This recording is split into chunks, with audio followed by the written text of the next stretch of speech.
এই গাইস দেখো, আমরা নতুন পদ্ধতি শুরু করছি। ফার্স্ট আনারস, তারপর হলো চিনি, তারপরে হলদি, তারপরে শিমলা মরিচের গুঁড়া, তারপর নুন, তারপরে তিল, তারপরে খেজুর, তারপরে বাদাম, শুকনো লঙ্কা, তেজপাতা। নেক্সট টাইম দেখাচ্ছি। আনারসের চাটনির জন্য কী কী প্রেস করছি দেখুন। প্রথম ফার্স্ট খেজুর, নেক্সট বাদাম,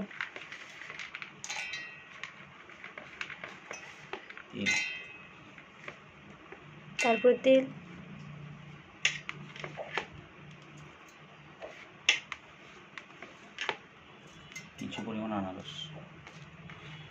কিছু আনারস সাথে বলতে ওই খেজুরের সাথে সে পেস্ট করে নেব, তুলে বেজিটা ভালো হবে।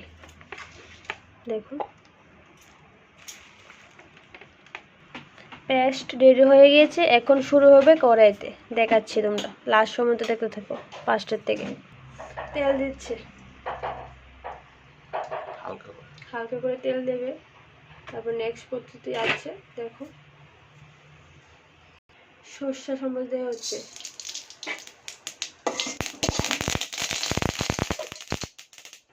ফার্স্ট আনারস,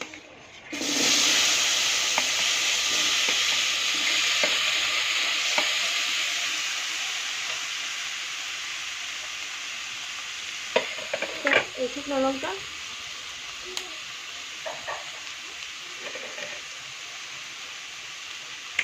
তারপরে নুন, গুঁড়া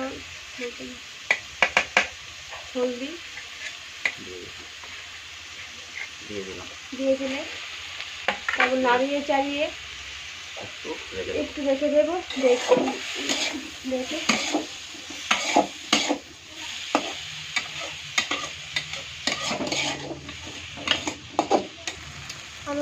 মজিয়ে এসেছে। তারপরে আমরা মিক্সড দিয়ে দেবো, পেস্টটা দিয়ে দেবো, দিয়ে নাড়িয়ে চাড়িয়ে 10 মিনিটের জন্য আবার ডেকে দেবো।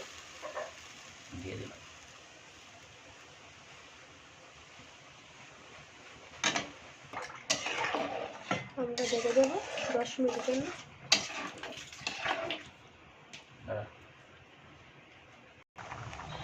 উত্তরে এসে পড়েছে। এখন আমরা চিনি দেবো, চিনি দিয়ে নেড়ে ছেড়ে আবার ডেকে দেবো 10 মিনিটের জন্য।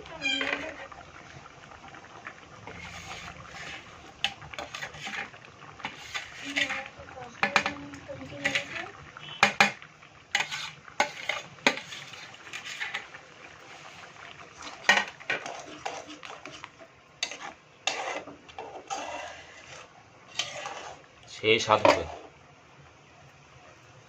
দেখছি কতটুকু হলো, দেখা যাক। হ্যাঁ, তো হয়ে গিয়েছে, পুরো হয়ে গিয়েছে। আর শুকাবো না, গ্রেভি এমন থাকবে। গ্রেভিটা এরকম হবে, আপনার ইচ্ছা, শুকাবে না ঝোল লাগবে। বাকিটা খেয়ে বলছি কেমন হয়েছে। খেয়ে দেখো কেমন হয়েছে। কি হলো এটা? কি বানিয়েছো? আনারসের চাটনি। ও, তাই বলছি আনারসের মতোই লাগছে, কিন্তু জিনিসটা কি? আচ্ছা ঠিক আছে, আমি খেয়ে বলছি কেমন।